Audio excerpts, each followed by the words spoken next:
नमस्कार मित्रों आज के वीडियो में हम डिस्कस करेंगे बालों से संबंधित जानकारी के बारे में। दोस्तों आज के समय में सबकी एक ही प्रॉब्लम है। आज समय बालों का पकना, बालों का सफेद होना और बालों का झड़ना, ये एक आम बीमारी बन चुकी है। आज इसके छोटे छोटे बच्चे भी शिकार हो रहे हैं। आखिर क्या कारण है जो कम उम्र में बाल पकते हैं, बाल झड़ते हैं, इस पे डिस्कस करेंगे। और दोस्तों आज के वीडियो में जो महत्वपूर्ण जानकारी है, 2 तेल के बारे में जानेंगे। दोस्तों 2 तेल कौन से हैं जो हमारे बालों को काला बनाने में मदद करते हैं, उन्हें घना बनाने में मदद करते हैं और झड़ने से रोकते हैं। इसके साथ-साथ ये 2 तो तेल के दोस्तों और सारे फ़ायदे हैं। यह कौन-सा तेल है जो नाभ में हमें डालना है, ये जानेंगे। और दोस्तों ये जानेंगे नाभ में तेल डालने के और कौन-कौन से फ़ायदे होते हैं, कब तेल को लगाना चाहिए और किसे नहीं लगाना चाहिए, ये सारी जानकारी आज के वीडियो में शेयर करेंगे। इसलिए मित्रों वीडियो को स्किप किए बिना अंत तक सुनिएगा। सुनने के बाद इस जानकारी को ज़्यादा से ज़्यादा लोगों तक शेयर करिए। चलिए मित्रों सबसे पहले कुछ कारण को जानते हैं जिस कारण से बाल पकते हैं, बाल सफ़ेद होते हैं। दोस्तों बाल पकने, बाल सफ़ेद होने के कई कारण हैं। एक तो होता है उम्र। अगर उम्र के हिसाब से आपके बाल सफ़ेद हो रहे हैं, काले हो रहे हैं, झड़ रहे हैं, तो दोस्तों ये नेचुरल तरीका है, इसे कोई नहीं रोक सकता है। और अगर उम्र आपकी कम है, जैसे आप 40 साल के नीचे हैं, तो उसके बाद भी आपके बाल सफ़ेद हो रहे हैं, बाल टूट रहे हैं, डैंड्रफ हो रहा है, तो दोस्तों ये सोचने वाली बात होती है। तो दूसरा कारण हो गया दोस्तों पोषक तत्वों की कमी। जब हमारे शरीर में प्रोटीन्स, विटामिन्स, न्यूट्रिएंट की कमी होती है, उसके कारण भी बाल झड़ते हैं। तीसरा कारण आज के समय का है दोस्तों हार्ड शैम्पू। अगर आप बहुत ज़्यादा मार्केट के केमिकल युक्त शैम्पू का प्रयोग करते हैं, इससे भी बालों की जड़ें खोखली हो जाती है, जिससे बाल झड़ने लगते हैं और सफ़ेद हो रखते हैं। तो दोस्तों हमें ये हार्ड शैम्पू से बचना होगा। इसके स्थान पर हमें नेचुरल तरीका अपनाना होगा। और अगला जो कारण है दोस्तों कुछ गंभीर बीमारियां होती हैं, जैसे स्त्रियों में लिपोरिया, मासिक धर्म की अनियमितता, शरीर में खून की कमी, प्रोस्टेट का बढ़ना, थायराइड का बढ़ना, मोटापे का शिकार होना। इसके साथ साथ दोस्तों पाचन तंत्र का ठीक से काम न करना, जैसे कब्ज, गैस, एसिडिटी का होना, एक भी कारण इसके माने जाते हैं। और इसके कुछ और कारण है, जैसे आपकी गलत दिनचर्या, गलत खान-पान, तली भुनी हुई चीज़ों का ज़्यादा सेवन करना, बाहर की चीज़ों का ज़्यादा सेवन करना, ये भी दोस्तों इसमें अहम भूमिका निभाते हैं। तो इतने सारे रीज़न हैं, एक रीज़न नहीं है। तो दोस्तों इसमें आपको कुछ बदलाव करना होगा। अगर आप बालों की समस्या से छुटकारा पाना चाहते हैं, तो सबसे पहले आपको पोषक तत्वों से भरपूर चीज़ों का सेवन करना होगा। अपने खाने-पीने में हरी साग-सब्जियों का भरपूर मात्रा में सेवन करिए, वो भी मौसमी सब्जियों का।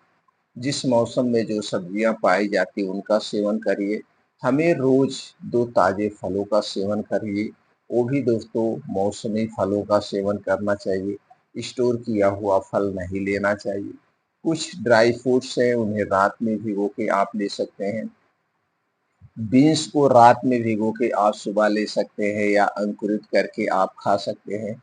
इसके साथ-साथ डेयरी प्रोडक्ट लेना बहुत ज़रूरी है। डेयरी प्रोडक्ट में दूध, दही, मट्ठा, छाछ, लेकिन ये डेयरी प्रोडक्ट जो होंगे आपके घर के होंगे। मार्केट का डिब्बे का, पैकेट का हमें कोई भी डेयरी प्रोडक्ट नहीं लेना चाहिए। इसे लेने से कोई फ़ायदा नहीं है। अपने खाने-पीने में दोस्तों मोटे अनाज का सेवन करिए, मिक्स दालों का सेवन करिए। जब आप मोटे अनाज, मिक्स दालों का सेवन करते हैं तो इसमें प्रचुर मात्रा में प्रोटीन्स और न्यूट्रिएंट्स पाए जाते हैं, जो हमारे शरीर को शक्तिशाली बनाते हैं। अब इसके साथ-साथ आपको कुछ सावधानी भी बरतना पड़ेगा। इस सावधानी क्या है, आप घर के बाहर की जितनी भी चीज़ें हैं, कुछ दिन के लिए खाने से आप बचिए। दोस्तों वैसे हमें तो बाहर की कोई भी चीज़ नहीं खाना चाहिए, जैसे junk food, fast food, packet बंद, डिब्बा बंद, cold drink, soft drink, alcohol, धूम्रपान का सेवन हमें बिल्कुल नहीं करना चाहिए। ठंडे पानी का सेवन नहीं करना चाहिए, ना तो फ्रिज में रखा हुआ कोई सामान लेना चाहिए। हमें रूम टेम्परेचर का खाना खाना चाहिए, रूम टेम्परेचर का पानी पीना चाहिए। ये कुछ सावधानियाँ थी हमें बरतना होगा। इसके साथ-साथ दोस्तों आपको अपने डेली दिनचर्या में एक बदलाव करना होगा। आज की जो आपका खाने का समय है वो बहुत गलत है। 80 से 90% घरों में रात का खाना 9 बजे से 12 बजे के बीच खाया जाता है, जो कि दोस्तों आयुर्वेद की दृष्टि से सही नहीं है। ये बहुत अनुचित समय है, तो आपको इसमें कुछ संशोधन करना पड़ेगा। जैसे अगर आप स्वस्थ और निरोग रहना चाहते हैं, बीमारियों से बचना चाहते हैं, तो दोस्तों रात का खाना सूर्य डूबने के 1 घंटा पहले खाने की आदत डाल लीजिए। जो भी सीज़न हो, सीज़न के हिसाब से जैसे सूर्यास्त होता है, उसके 1 घंटे पहले आप खाना खाइए। और यह खाना कैसा होगा? यह खाना एकदम हल्का सुपाच्य होगा। रात के खाने में तली भुनी चीज़ें नहीं होंगी, गरिष्ठ भोजन नहीं होगा, हैवी खाना नहीं होना चाहिए। आपको नॉर्मल खाना यानी कि सब्ज़ी रोटी या दाल रोटी खाइए और रात का खाना आधा पेट खाइए, भर पेट नहीं खाइए। अब जैसे दोस्तों रात का खाना मान लीजिए आपने गर्मी में 6 बजे खा लिया, 7 बजे सूर्यास्त होता है, तो 6 बजे आपने खाना खाया, 10 बजे सोने जाएँगे, 11 बजे सोने जाएँगे, तो यह जो आपने हल्का खाना खाया है, खाना डाइजेस्ट हो जाएगा। अब इसके 3 बड़े फ़ायदे हैं। पहला बड़ा फ़ायदा जो है, दोस्तों रात के समय जो भी बीमारियाँ होती हैं जैसे गैस, कब्ज़, एसिडिटी का बनना, रात के समय जो बीमारी होती है आप उससे दूर रहेंगे। दूसरा सबसे बड़ा जो इसका फ़ायदा है, वो है दोस्तों जब आप 16 घंटे का उपवास कर रहे हैं, इस कंडीशन में आपके शरीर का तापमान 2 से 3 डिग्री सेल्सियस कम हो जाता है, जिसके कारण हमारा शरीर अपनी बीमारी को खुद रिकवर करता है। तीसरा जो बड़ा फ़ायदा है, दोस्तों जब आप 16 घंटे का उपवास करते हैं, इस कंडीशन में आपका शरीर अपने आप को क्लीन करता है, डिटॉक्सिफ़ाई कर लेता है। अब दोस्तों आप कहेंगे 16 घंटे का उपवास कैसे हो रहा है?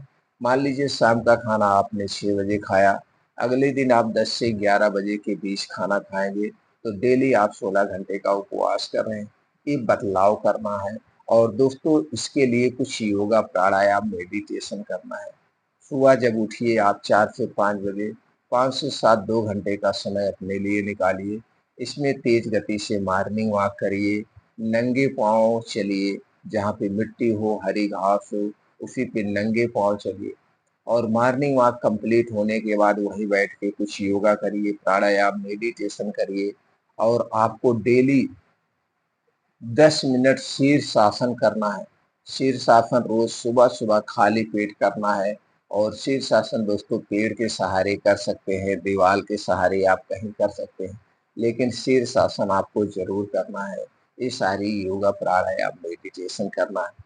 अब दोस्तों अगर आप इतना कर रहे हैं, तो आपको आपके जो बाल हैं वो झड़ना रुक जाएँगे। बाल काले और घने बनेंगे और दोस्तों जो बाल झड़ रहे हैं वो भी रुक जाएँगे। आप इतना प्रक्रिया डेली करिए। अब दोस्तों इसके साथ अब चलिए जानते हो 2 तेल कौन से हैं, जिन्हें आपको नाभ में लगाना है और उस तेल को नाभ में क्यों लगाना है? पहले उसके पीछे के कारण को जानते हैं। दोस्तों नाभ जो है हमारे शरीर की सबसे शक्तिशाली ग्रंथि होती है। नाभ के पीछे एक दोस्तों ग्रंथि पाई जाती है जो शरीर से सबसे शक्तिशाली ग्रंथि होती है और इसी ग्रंथि से शरीर की सारी नसें जुड़ी होती है, शरीर की सारी ग्रंथियाँ जुड़ी होती है, इसीलिए इसे शरीर का सबसे शक्तिशाली नस कहा जाता है। दोस्तों आप पहले से आपके घर में कोई दादा हो, दादी हो या अम्मा हो जो बहुत पहले समय की हैं, उनसे पूछिए। दोस्तों पहले के समय में बच्चों को 4 से 5 बार सरसों को भून करके इसके मालिश की जाती थी और शुद्ध सरसों का तेल लगाया जाता था। माताएं दिन भर में 4-5 बार बच्चों को मलती थी, तेल की मालिश करती थी। उसके बाद नाक को दोस्तों साफ करती थी, उसी में सरसों का तेल या जो भी तेल लगा रही उसको लगाती थी, फूँका मारती थी। इसीलिए दोस्तों वो जानती थी इस नाग के बारे में। तो दोस्तों आपको रात के समय में जब सोने जाइए बिस्तरा पे, तो सबसे पहले आपको अपनी नाभि में पहला तेल जो लगाना है वो है शुद्ध सरसों का तेल। दोस्तों शुद्ध सरसों के तेल में बहुत सारे पोषक तत्व पाए जाते हैं, antioxidant, omega 3 fatty acid, poly unsaturated fatty acid, saturated fat, protein, fibre, micronutrients होते हैं जो हमारे शरीर के लिए बहुत ही फायदेमंद होते हैं। तो दोस्तों आपको रात में जब सोने जाइए शुद्ध सरसों का तेल, अपने घर का पेराया हुआ तेल, पैकेट का किसी कंपनी का तेल नहीं चाहिए। इसे नाभ में 2-3 बूंद डाल देना है। डालने के बाद नाक के चारों ओर ऐसे 3 अंगुली से हल्के हाथ से उसे मालिश करना है। फिर ऐसे सीधे आप लेटे रहिए। तो शुद्ध सरसों का तेल नाभ में लगाना है। नाभ के साथ साथ अपने पैर के तालू में लगा लीजिएगा और सर में लगा लीजिएगा। आपको बहुत बढ़िया नींद आएगी। आपको बालों की जो भी समस्या है उसे ठीक करने में मदद करेगी। इसके साथ साथ आपके शरीर में, जोड़ों में, कमर में कहीं दर्द हो रहा है, उस दर्द को दूर कर देगा। तो सबसे पहले शुद्ध सरसों का तेल आपको नाक में लगाना है। इसके कोई नुकसान नहीं है। इसे छोटे बच्चे से लेके स्त्री, पुरुष, बूढ़े, जवान सभी लोग लगा सकते हैं, कोई साइड इफेक्ट नहीं है। तो दोस्तों पहला तेल जो है शुद्ध सरसों का तेल। दूसरा तेल जो है वो नारियल का तेल। मित्रों नारियल के तेल में कई पोषक तत्व पाए जैसे जैसे vitamin C, vitamin A, vitamin E, antioxidant, omega 3 fatty acid, fatty एसिडेटेड के साथ साथ और सारे पोषक तत्व पाए जाते हैं जो हमारे स्वास्थ्य के लिए बड़े ही फायदेमंद है। तो दोस्तों दूसरा तेल है जो नारियल का तेल, लेकिन ये नारियल का तेल एकदम शुद्ध होना चाहिए। तो जैसे आप सरसों का तेल लगा रहे हैं उसी तरह से नारियल का तेल लगाइए। या दोस्तों इसमें ये ध्यान देने की ज़रूरत है जहाँ पे आप रहते हैं वहाँ पे सबसे ज़्यादा कौन-सा तेल पाया जाता है? नारियल का तेल पाया जाता है या शुद्ध सरसों का तेल पाया जाता है? जो सबसे ज़्यादा पाया जाता हो उसी का तेल लगाइए। या दोस्तों आप दोनों का तेल लगा सकते हैं। साल 6 महीने नारियल का तेल लगाइए, साल 6 महीने शुद्ध सरसों का तेल लगाइए। तो दोस्तों ये 2 तरह के तेल थे जो हमें लगाने चाहिए नाभ में, और दोनों तरह का तेल इसी तरह से आपको लगाने हैं। दोस्तों इस तरह से जब आप दोनों तेल लगाएँगे तो दोस्तों आप देखेंगे कुछ दिन के बाद आपको इसके फ़ायदे ही मिलेंगे, नुकसान नहीं मिलेंगे। तो दोस्तों ऐसे छोटी-छोटी सावधानी अपना करके हम बड़ी बीमारियों से बच सकते हैं। अब हमें आपको ये लगता है कि अरे यार इससे क्या होगा? दोस्तों इसी से बहुत कुछ होता है। छोटी-छोटी गलतियों से बड़ी बीमारियाँ होती हैं। जैसे छोटी-छोटी बातों से झगड़ा शुरू होता है, बड़े झगड़े का रूप ले लेता है। उसी तरह से दोस्तों ये छोटी-छोटी सावधानी अपनाना चाहिए, दिनचर्या में बदलाव करना चाहिए, तो आप हमेशा स्वस्थ और निरोग बने रहेंगे। दोस्तों अगर आप हमारी जानकारी से संतुष्ट हैं और आपको लगता है कि ये जानकारी जन-जन तक पहुँचनी चाहिए, तो दोस्तों इस जानकारी को ज़्यादा से ज़्यादा लोगों तक ज़रूर शेयर करिए, जिससे सब लोग ये जानकारी अपनाएँ, अपने आप को स्वस्थ और निरोग बनाएँ। फिर मिलते हैं अगले वीडियो में।